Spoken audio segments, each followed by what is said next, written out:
Well, I majored in philosophy and sociology both, and so I had, to do a lot of reading from all ages since the beginning of writing, basically.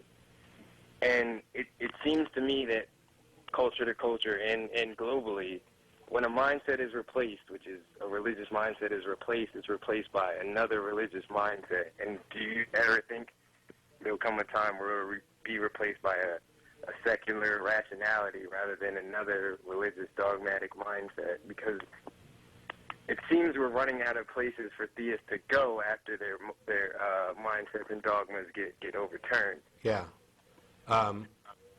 I'd certainly like to think that that's what, well, I do think that for the most part with most people is what will eventually happen. When it'll happen, whether or not I'll be alive to even get a whiff of that is another thing. But there's another problem to this, and that is when you look at kind of from an anthropological standpoint of how we've invented gods. We talked about this a little bit yesterday on the Nonprofit Show. Okay. We used to invent gods that were very specific and filled very specific niches. And then once science and our science prompted our understanding of of reality, we found out, well, Zeus isn't really throwing lightning bolts, and there isn't really a god that drags the sun around the earth, because the earth goes around the sun, and et cetera, et cetera. And so those gods get replaced by gods that are gradually more nebulous. And that's, so you get towards the modern area where you have a lot of people who buy into a monotheistic, or I guess maybe we should say pseudo-monotheistic, considering right. everything else. But their view of God is that God is transcendent, it transcends time, reality, whatever the heck that is, and how they come up with it. But they've defined their God in such a way that it is very unlikely to be disproven by simple discoveries, that it's something that ends up just being taken on faith. They don't need any rational justification for it.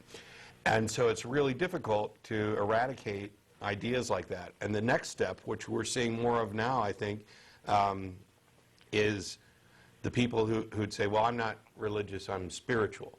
Now they've just defined everything away, and they've come up with a term that's really meaningless.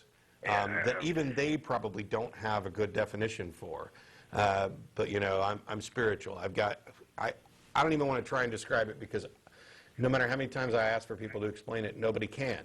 I heard you guys get into that last week with your what does it mean episode, and yeah, I've encountered that quite a bit, and it becomes frustrating, because I have really good friends that don't even believe that Jesus is the Son of God, and still claim to be Christians, and I can't for the life of me figure out why they're holding on to the dogma when they reject the basic tenets of the dogma, which is, if you push most theists, they end up rejecting some of the basic and major tenets of their dogma, like the foundations of their dogma, yet they still try to hold on to the fact that their beliefs are founded in something, and I just find it incredibly frustrating. Well, I think that part of the reason people cling so tenaciously to religious beliefs, even in the face of overwhelming evidence that what they believe probably isn't true, I think it's an almost childish need for certainty in their lives. And science doesn't give you any certainties. We deal in probabilities, but we try to quantify our uncertainties when we talk about things. I work as an engineer, so everything I do is subject to some degree of uncertainty. Well, right. I'm comfortable with that because I can quantify that uncertainty and then use it to inform my decisions. And I think what you have a lot of people dealing with is that they can't deal with the level of uncertainty about, well, what happens after you die, or, what if there is no God? What if we're really all alone in the universe? And so these things cause, I don't know, some kind of personal crisis or whatever. And it comes to taking that next step and rejecting religious claims. I just can't do it. And I'm probably oversimplifying a lot of what happens there, but that's something that seems to come up over and over again when people email us. We try to pin them down to get them to describe their beliefs and explain, what it is, what are you asking? What's the question here? And it gets right down to, they need to know for sure something, and there aren't any for sures in life. I understand that But completely. there are some incredibly close to for sure's. Like I've talked many times on the show about how I reject the idea of absolute certainty. So when people come and say, like Bill Maher's done recently, that atheists are just as bad as the religious folks, because they claim I don't claim absolute certainty that there are no gods. I just happen. Well, first of all, atheism is simply a lack of belief or a lack of acceptance of the claim that gods exist. I go a step further. There. Sorry? I said I completely agree there that atheism doesn't put forth any positive beliefs. It's just the rejection of theism. I actually go the step further towards strong atheism, and I would say that I actively believe that there are no gods. Can I prove this? Can I demonstrate it? No. Is it anything I claim with an extremely high degree of certainty? Pretty high, but not nearly so high as things that we learn about reality from science.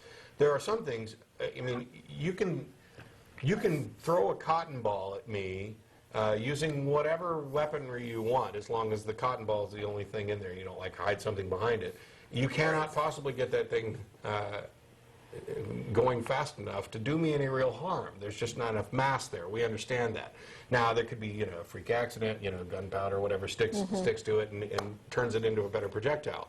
But in those specific circumstances where just the cotton ball is going to impact me, there's simply no way, practical or possibly otherwise, for it to do harm. So that's like way up there at the damn near certain, if not really certain level. I'm in that exact same boat. I guess I would be considered an anti-theist, but I certainly believe that every single conception of God that I've ever been presented with, which is a lot from, Judaism to Christianity, Islam, Zoroastrianism, etc., and I believe that they're all easily refutable. And so in that case, I can say that there's no God, and the tripartite God of omniscient, omnipotent, and benevolent, I also believe is a logical fallacy. Yeah. So if that's how people are going to decide God, then, determine God, I can say that there is no God. And I actually wrote my sociology dissertation on American students and the rise of fundamentalism and the increase in the population that believes they know basically everything for certain because the Bible is a fact, and how that is affecting our public education and why we're ranked as low as we're ranked in most standardized testing. Yep, definitely. And that is that such a excuse me, a mindset in which you believe you know everything, even from the time you're 5, 6, 7 years old, you know everything, and brilliant physicians, brilliant, physicists, brilliant biologists, they don't know anything. They've got it all wrong. Yeah, and that is a dangerous mindset going up against other countries that don't produce children with a mindset, that produce children that have an inquisitive mind. Yeah, and what you're talking about is really important, and it's an important distinction.